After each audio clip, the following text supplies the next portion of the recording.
It's Friday, it's August 26th, 2022, at the hematologist for oncology.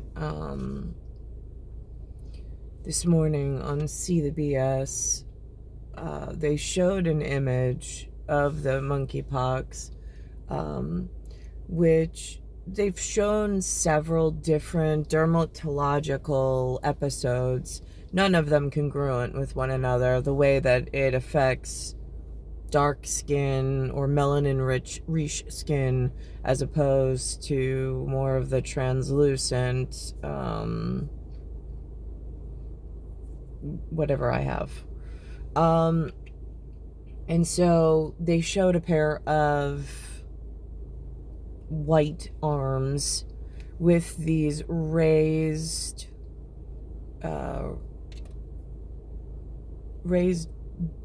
bumps, but that almost look like mosquito bites with a slight red appearance at the edge of the dermatological occurrence.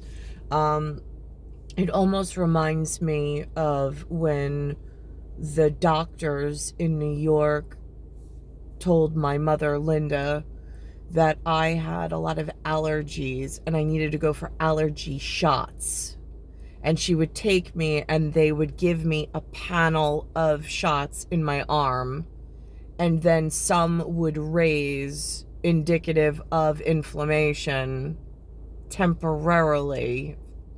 They called it a hive, Hive, for a common term for the epidemiological occurrence.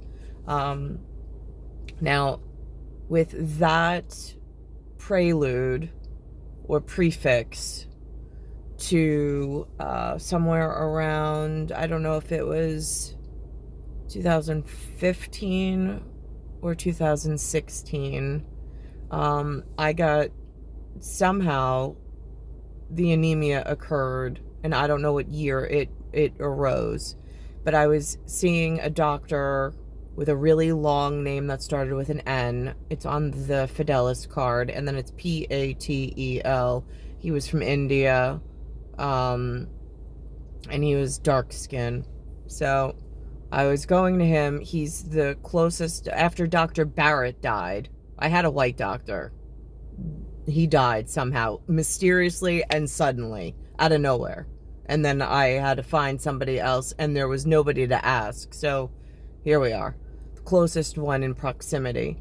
So I went to this doctor, but non-palliative care. It was more conversational and like, whatever. My heart beats, my lungs sound clear. That's as far as we're getting. And so I went to this doctor. There was a lab technician who performed phlebotomy in order for whatever to find out. And then the results were given to this doctor. Doctor tells me I have anemia, but again, there was no like active course to try to rectify my anemia or to try to explain where it could have come from. Now, after having updated my medical intuition or my medical education since that time period of 2014, 2015, but in 2014-15, I was I was very anemic. They did not recommend blood transfusion. I was already in a Dietered state, or a state of susceptible. I don't know, again, if it was parasitic. I don't know if it was microbic.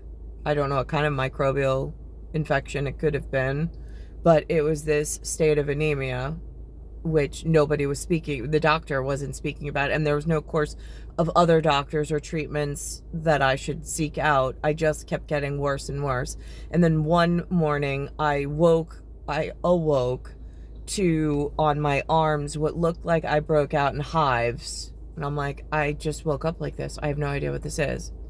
Now, I have a history of being out in public and hit from behind without notice with syringes containing what? I don't know. Sometimes I black out, but it's has to do something with land management and the care here at they don't come speak to me. So it's a little confusing. And if they do come speak to me, it's not in any kind of logical mannerism. So I broke out with these hives.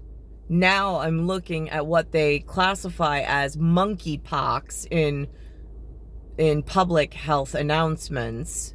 And I'm like, oh. Now, when I went to Patel to show him, because it wasn't going away, it wasn't like a temporary, I don't know what I did. I mean, like, again, I'm not around other humans. I have my little humans that I gave birth to and I created at that time.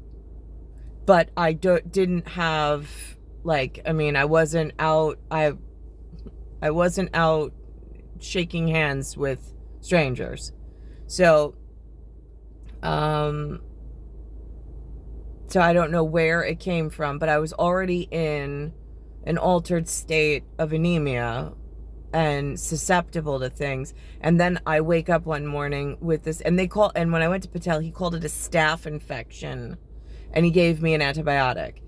My children will remember that it was, I woke, while I was sleeping, I must have been scratching my arms. I woke up and my arms were all bloody. It looked almost like cigarette burns. And so I took heavy white field bandages that I could buy at the local apothecary, but the local pharmacy. And I surgically wrapped my arms. I doused the wounds in alcohol, and then I surgically wrapped them. I put gauze on them, and then I wrapped them with banded gauze as like a field dressing, just so I wasn't exposing my children to anything. And so, but there was no mention of monkeypox. There was no mention that it was anything other than some hypoallergenic response to something. Patel never mentioned anything. Again, there were more phlebotomy lab results taken to track my anemia. Not that any course of, treatment was given other than antibiotics, which I don't even know. I mean, it's just so ridiculous and so foul in intent. And so, I don't know. I mean, so it, again, but it happened right around the time whoever was before, I think that was Obama to Trump, somewhere around there, in what administration was where.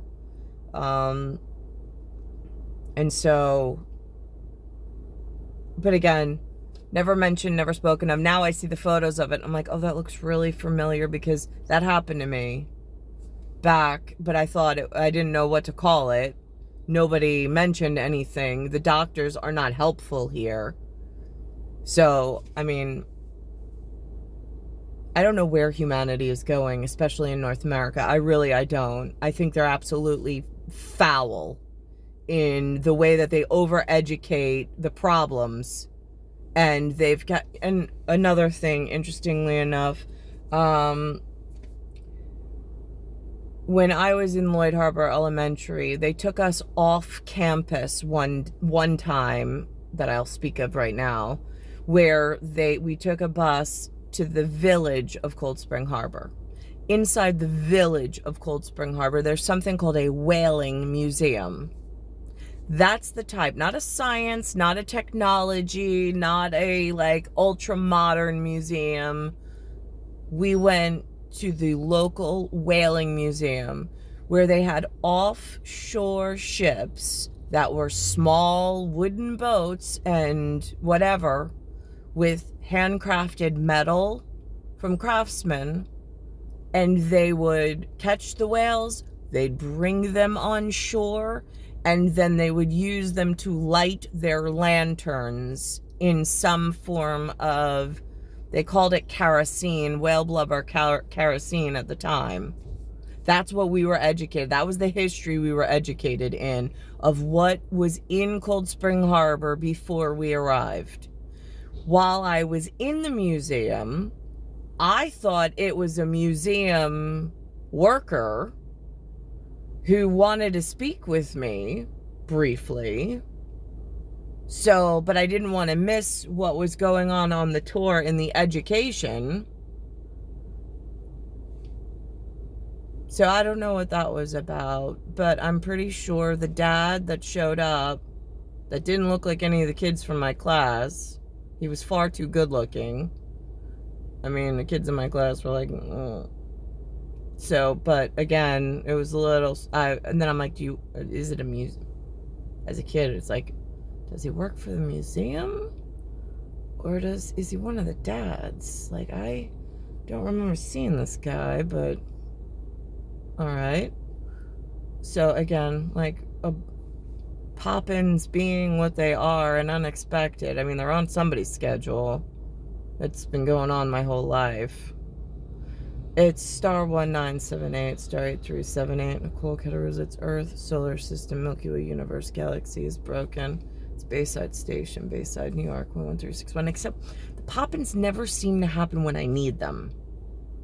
They only happen when, like, careers are being made and mistakes are going to be made. Somebody needs some cover-up and some cover story somehow. It's really frustrating.